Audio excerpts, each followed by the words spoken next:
විශාලා මහනුවර එකපාරම වරුසාව නතර වුණා නෙව. වැස්සෙන්නේ නැහැ. වැස්ස අඩු වීගෙන එනකොට තියෙන දේ කාලා බීලා බීජවලට තියාගෙන හිටපු දේවත් කාලා බීලා ඉවර වුණා. හොරෙන් වපුරපු දන දහන්නේ ඉර විසින්ම වියලවලා දැම්මා. ඊට පස්සේ මිනිස්සුන්ගේ අතරින් ඕන වයසක මිනිස්සු මැරුණා. ඊට පස්සේ තව මිනිස්සු මැරෙනවා. දැන් වලේ ලාන්නත් බෑ, ගිනි තියන්නත් බෑ. ඔහේ දාලා ආවා. කුණු ගඳ හමනවා. කුණු ගඳට අමනුෂ්‍ය බැල්මෙහෙලුවා. කුණු ගඳට අමනුෂ්‍ය බැල්මෙහෙලුවා. දූරියන් කන්ට ආස කෙනා දූරියන් සුවඳ එන පැත්තට එයාගේ හිත ඉක්මනට යනවද නැද්ද? මිනි ගඳට අමනුෂ්‍යයන්ගේ හිත යනවා. මිනි ඕජාවෙන් යැපෙනවා. ඊට පස්සේ මිනිසුන්ට බැල්ම වැටුණා. බැල්ම වැටිලා මිනිස්සු ඕන දැන් අමනුෂ්‍ය ප්‍රශ්න වලින්. දැන් ලෙඩ වෙවිනේ මැරුණේ, වසංගතෙන්නේව මැරුණේ, රෝග බියත් හටගත්තා, දුර්භික්ෂ බියත් හටගත්තා, අමනුෂ්‍ය බියත් හටගත්තා. තැන් වල මැටකෝටු. විශාලා මහනුවර සොහුනක් වගේ වෙලා ගියා. පනනල තියෙන මිනිස්සු ලීවල එල්ලි රජමාලිගාවේ දොරටුවට ගියා. රජුරෝ ඉදිරියේ කෑ ගහලා කිව්වා කිසිම දෙයකින් පිළිතුරක් නැහැ. තථාගතයන් වහන්සේ වඩම්මන්ට දූත පිරිසක් එව්වා. මගදී බුදුරජාණන් වහන්සේ වැඩ ඉන්නේ. ඇමතිවරු කිව්වා ඉස්සෙල්ලාම තථාගතයන් වහන්සේට ආරාධනා කරන්න. රජුරෝ නම් එවැනි එකක් නැහැ. භාග්‍යවතුන් වහන්සේට ආරාධනා කළා. භාග්‍යවතුන් වහන්සේ සියල්ල දුටුවා. එතනින් පස්සේ වෙන දේවල්. මාන්දම හැදිලා ඉන්නවා. රහත් වෙන්න පින් තියෙන අය පේනවා. කට උඩට අරගෙන වේදනාවෙන් කෑක ගහ ඉන්නවා මුළුවල. පේනවා බුදු ඇසට. අමනුෂ්‍යව අහගෙන ඉන්නවා සෝවාන් වෙන්න පින තියෙන අය මුළුවලට වැටිලා. රජ්ජුරුව ලහිලහි දුවගෙන ගිහලා හුවා ස්වාමීනි හැබෑද විශාලාවට වඩිනවා කියන්නේ. භාග්‍යවතුන් වහන්සේ වදාළා වඩින්න ඕන. මොහොතක් ඉවසනසේක්වා. ගංගා මතකයි නේද? කිලෝමීටර 10ක් විතර තියෙන්නේ. ඕන ඔය ගඟ දක්වාම භූමිය සුද්ධ කරා මාවත හැදුවා. සුදු ඇලි ඇතිරෙව්වා. මල් ඉසිරෙව්වා. මල් වැල් ඇතිරුවා. මල් වියන් බැඳෙව්වා. 500ක් සංඝ පිරිස වඩිනවා. ඊළඟට බිම්බිසාර රජුරෝ ගංගානම් ගඟේ දැන් නැව් හදලා තියෙනවා. භාග්‍යවතුන් වහන්සේට බුද්ධාසනිය පනවලා තියෙනවා. ගංගානම් ගඟේ සැඩපහර නතර වුණා. බුදුරජාණන් වහන්සේ විශාලාවට සමීප වෙන්නම ආකාශයේ වලාකුළෙන් පිරී ගියා. මගේ බුදුරජාණන් වහන්සේ විශාලා මහනුවරට උතුම් සිරිපා කමල තබනකොටම ශ්‍රී පතුල ස්වර්ණ වර්ණයි ස්වර්ණ රශ්මි විහිදෙනවා. සිරිපා පියුම මහ පොළොවේ තබනකොටම විශාලාවේ පොකුරු වැසි ගහින්න පටන් ගත්තා. මහා වැසිය දැල් මිනී කුණු ගහගෙන යනවා. භාග්‍යවතුන් වහන්සේ වඩිනවා.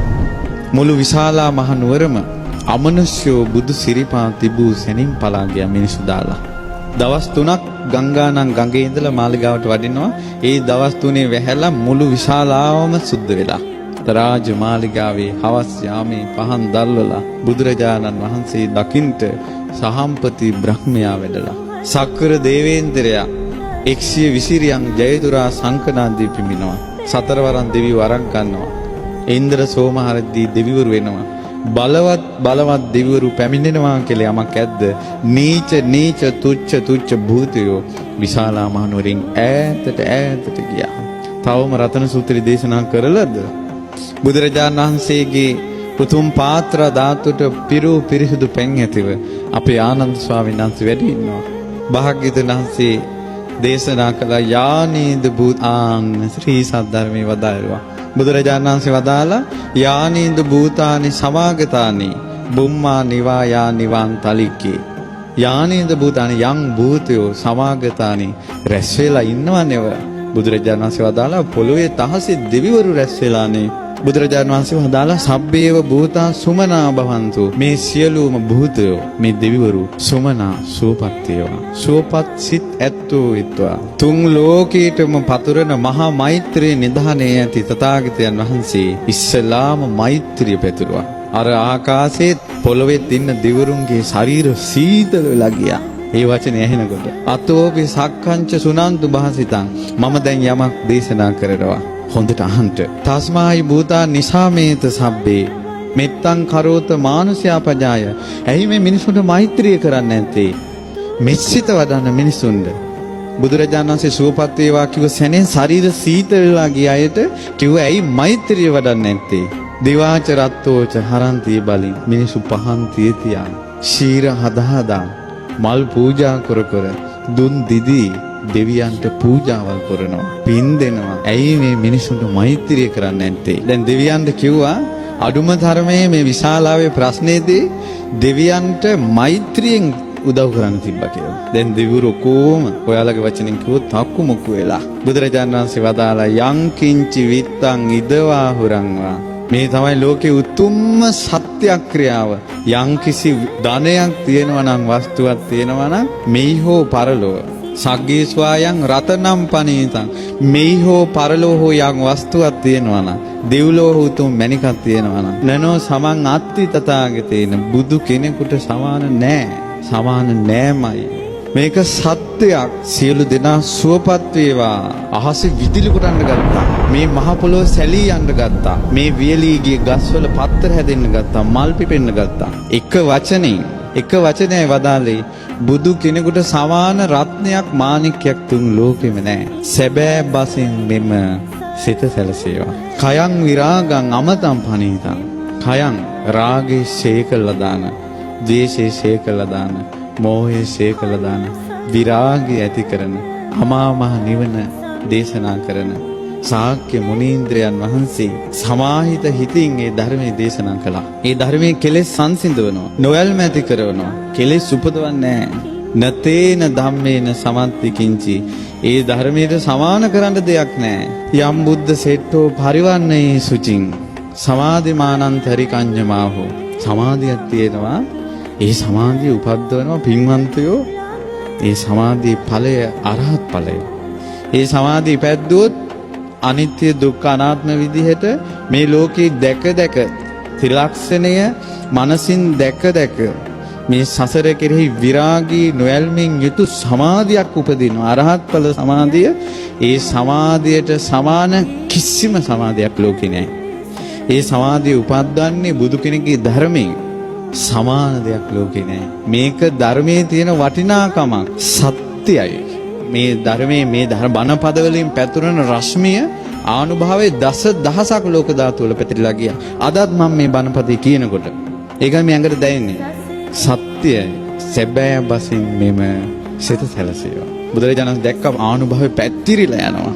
මිනිසුන්ගේ හිත සාන්ත වී යනවා. කෙලෙස් සංසිඳී යනවා බණ අහනකොට. ඊළඟට බුදුරජාණන් වහන්සේ දේශනා කළා "යේ පුද්ගල අට සතම්පසත්තා." මේ ලෝකේ සත්පුරුෂයෝ ප්‍රශංසා කරන පුජ්‍යලු 8 දෙනෙක් ඉන්නවා. සෝවාන් මාර්ගඵල, සකදාගාමි මාර්ගඵල, අනාගාමි මාර්ගඵල, අරහත් මාර්ගඵල කියලා ආර්ය උත්තමයෝ 8 දෙනෙක්. යුගල වශයෙන් 4යි. සෝතාපන්න, සකදාගාමි, අනාගාමි, අරහත්. මේ උත්තමයන්ට මේ සුගතයන් වහන්සේගේ ශ්‍රාවකයන්ට සංඝයාට දානයක් දුන්නොත් පින් සිද්ධ වෙනවා කියලා බුදුරජාණන් වහන්සේ බුදු මුව මණ්ඩලෙන් සත්‍යක්‍රියා කළා. අමනුෂ්‍ය ඉසුලූලු අත දිව්වා. රෝග ආතක් පාතක් නැහැ. ඒ සුප්පයුත්තා මනසා දල්හේන. නික්ඛාමිනෝ ගෝතම ශාසනමි. ගෞතම ශාසනේ යම්කිසි කෙනෙක් ඒ සුප්පයුත්තා මනාව පිළිපදිනවා නම් මනසා දල්ලෙන් හිත දැඩි කරගන්න ඕන. ශ්‍රද්ධාවට ආවොත් සෙලවෙන්නේ. ඒ අරිය සත්‍යානි විභාවයන්ති ගම්බීර පඤ්ඤේන සුදේසිතානි කිංචාපිතේ හොන්ති බුසප්පමත්තා. චතුරාර්ය සත්‍ය ධර්මය අවබෝධ කරපු කෙනෙක්, සෝවාන් වෙච්ච කෙනෙක් ප්‍රමාද වෙන්න පුළුවන්. හැබැයි සෝවාන් වෙච්ච කෙනා මැරෙනකල් බණ භාවනා නොකලත් ජීවිත 8කට නම් යන්නේ 7න් ඉවර කරනවා. මේ ප්‍රමාද වෙච්ච සෝවාන් වෙච්ච කෙනාත් ජීවිත 7යි යන්නේ. සත්‍යයි. සැබෑ බසින් මෙම සිත සැලසීම.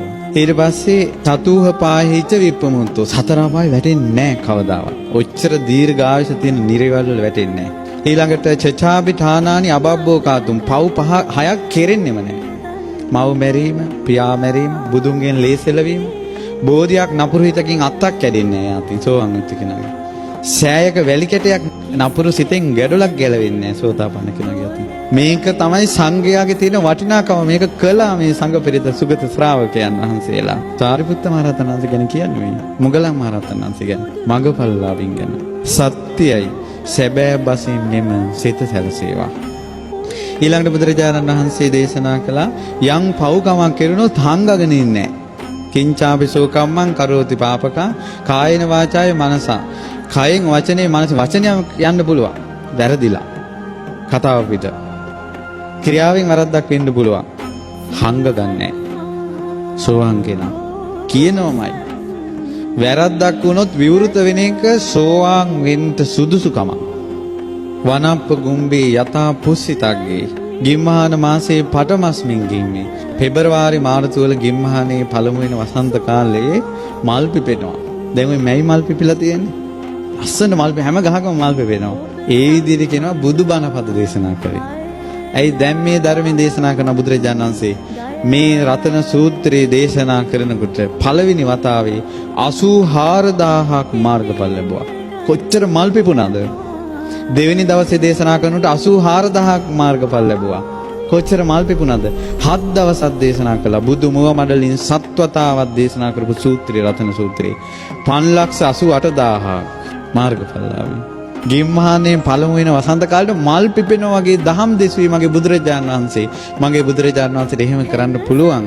බුදුරජාණන් වහන්සේගේ මෙවැනි රතනයක් තියෙනවා. සැබෑ බසින් මෙම සිත සැලසේවා. බුදුගුණ මල් පිපෙනවා වගේ බණ කියන්නේ.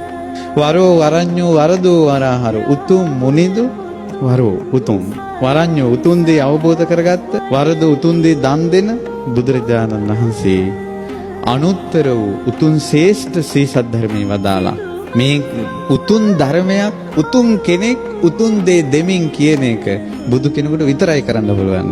මේ දේශනා කරනකොට පින්වත්නි එතන රාත්‍රියේ පහනක් නෙවිලා ගියා. බුදුරජාණන් වහන්සේ වදාලා කීනං පුරාණං නවන් නත්ති සම්භව පැරණි කර්ම ශේ කරලා අලුත් කර්ම උපද්දවන්න නැතුව විරත් චිත්ත ආයතිකේ බවස් මේ කිසිම උපතකට හිත යන්නේ නැතුව විඥානේ පැලවෙන්නේ නැතුව නිකලෙසුන මේ රහතන් වහන්සේලා පිරිනවම් පානවා මේ පහන් දැල්ල නිවුනා වගේ.